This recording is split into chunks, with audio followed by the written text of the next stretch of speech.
Kim Peng-doo is a petty bandit who has his own team. He takes care of his sick mother, sister, and unhappy brother, who also wants to become a gangster. When Peng-doo picks up his brother from the police station and returns home, his mother tells him that they don't have enough money to pay the rent. If they do not find the required amount, they will be evicted. Kim promises to solve the problem. Meanwhile, his classmate Min-ho becomes a director. He dreams of making a film about gangsters. While writing the script, he needs the help of real criminals. Min-ho plans to spend some time with them to create realistic characters later. To do this, he comes to the police station, where he is told the coordinates of Peng-doo. At the same time, Kim approaches her boys and has a boyish conversation with them about loyalty to the gang and duty. Shackles that don't work will starve, but they won't lose face. Then he goes to collect debts from the tenant, who owes money for the apartment. To ensure that he will definitely repay the debt, Peng-doo feels at home with him. Tired of his owners, he receives from them the amount due and takes it to his boss. Kim asks him for some money to pay the rent, but Sang-chul says he's broke himself. When Peng-doo advises her boss to spend less on horse racing, he gets punched in the face. Kim later meets with President Hwang, for whom they all work.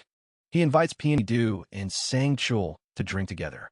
Hwang advises giving Kim a game room, so he can have a regular income. Sans siège agree. Hwang also wants to remove the prosecutor who constantly fools him. But Sang-chul points out that their business will suffer because of this, and he won't do it. Miho arrives at the opening of the arcade. He tells Peng-doo about his film and decides to help his friend. Meanwhile, the establishment is attacked by members of a rival gang. Kim is forced to leave Miho and flee to the showdown. He and his men manage to knock out the bandits.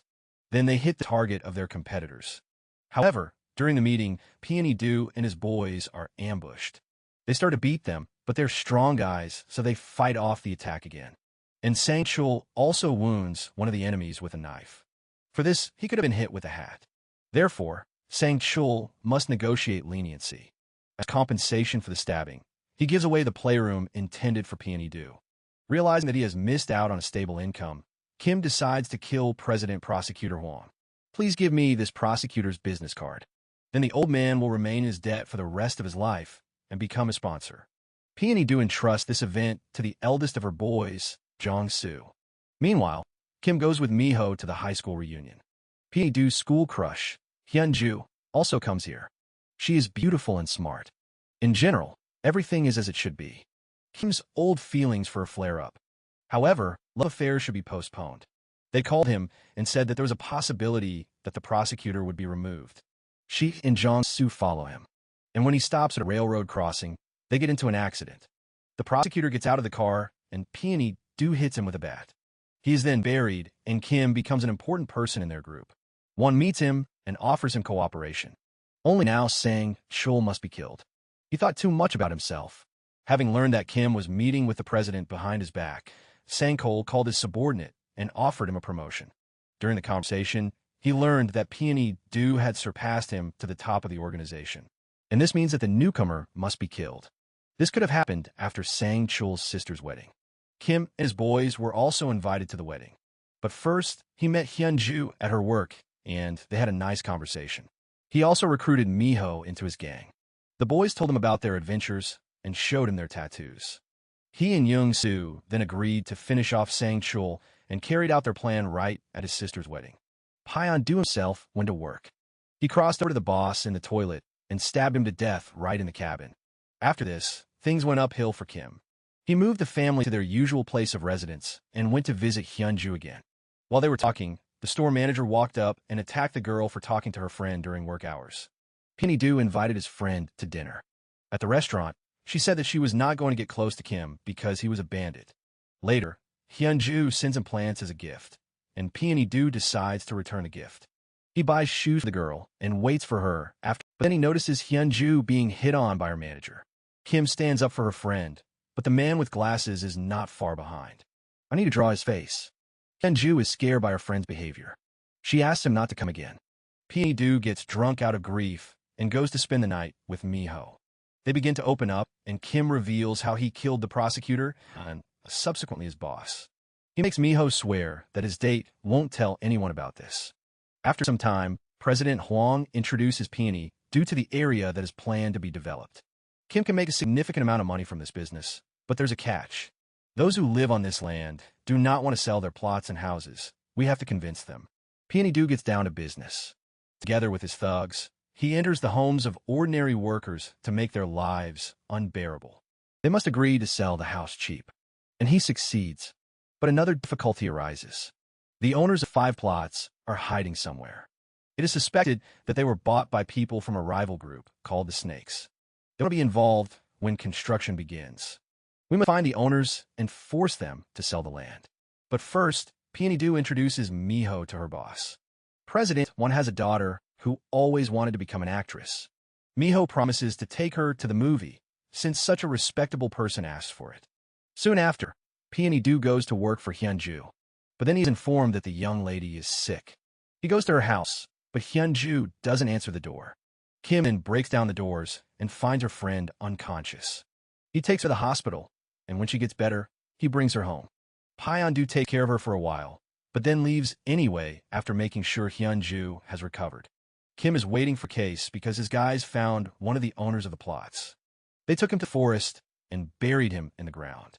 The head was smeared with honey so that the ants could feast on it. The landowner told the other owners about this, and Peng-doo's men found them and took them out of town to torture them. Only the documents were no longer there. The earth now belonged to the Snakes. And while Kim was unraveling the conspiracies, the snake boss called him. He hinted that Bojura-doo's relatives might suffer if he did not back down. Kim then went home to take his family to safety, but his mother refused to go anywhere. Peng-doo ordered that guard be left here. He didn't have time to do anything else. He was captured by snake gang goons. They are ordered to find out where the plot owners are and then kill Peng-doo and his subordinate. But on the way they broke free and attacked the bandits. Having bought them, they went to the owner of the snake and dealt with him. After this, the problems with the landowners resolved themselves. Miho's script was approved, and he began filming the film. But he didn't like the fight scenes. It all seemed a little unnatural. Peng-doo was also on set. He decided to help and showed the director how to fight. Kim hit Jong-soo, and he didn't like it very much. Peng-doo's antics scared the actors, and Miho asked his friend not to come again. He went to Hyun-ju. They had dinner together, and then Kim sent her home. Then he kissed his girlfriend and said that he would do anything for her. He even agrees to give up crime. To prove his seriousness, Kim invites Hyun-ju to dinner with his family. They sit at the table like ordinary people. But then Peng-doo gets a call asking her to come to the premiere of Miho's film. The film became a hit due to its realism. There is even a story with a prosecutor in the film. Seeing this, Peng-doo became angry with his friend. He broke his promise and must pay. President Hwang fears that Miho will tell everyone the truth about Kim's crimes. Then their entire organization will suffer. The director should be suspended to prevent the truth from being revealed. Peng-doo goes to his friend to settle matters, but his friend decides not to kill him. First, Kim warns Miho that she is in danger. If he sneaks behind the prosecutor in Sankoli, he will be killed. Miho promises to remain silent. Peng-doo is fine with this. Unlike Jong-soo, he won't go to jail because his boss revealed himself to the director. So Young-soo arranges for Miho to be kidnapped. They took him out of town and buried him up to his head in the ground. Jong-soo makes it clear that he must remain silent or he will be killed. Then Miho acts exactly, but in reverse. He goes to the police and hands Peng-doo over to Do. Meanwhile, Kim celebrates the deal made by President Hwang. From him, he will receive a substantial amount. After Peng-doo's walk, Do goes to visit his friend, but is then attacked by the police. They try to grab Kim, but he manages to escape. He goes to President Hwang and promises to solve the problem. He will kill Miho, but in return he wants to pay him the money he is owed. Kim will give them to his family, and he will flee the country for a while. Peng-doo then meets with Jong-soo and apologizes to him for her poor judgment towards the director. We have to fix everything. He says he wants to kill him. Then he will hide, and Jong-soo will remain the eldest. After the film's premiere, Miho goes to a nightclub with his colleagues and the detective assigned to him by the police. Next is Peng-doo. He waits for Miho to go to the bathroom and then tries to kill him. But then a policeman arrives, and Kim postpones the attack. Miho gets drunk and goes dancing. Peng-doo understands that there will be no other choice. He follows him into the crowd and is about to attack again, but his friend notices him and runs away. Kim calls her boys and asks them to meet with the principal. When he arrives at the appointed meeting place, he is attacked by gangsters. Peng-doo is ground to a paste and stabbed several times with a knife. but he's still standing. He manages to get away. Soon, Jong-soo and the boys join him. They're the ones who will finish off Peng-doo. Young-soo now becomes President Hwang's boss and right-hand man. Miho also remains alive. Hwang makes him his confidant and asks him to make a film based on his personal story. Only this time it's better to make the film less realistic. Peng-doo arrives at the funeral of Kim's mother and realizes that he has not appeared for a long time. She believes that Peng-doo will return soon. Meanwhile, his brother has already been recruited into a criminal organization.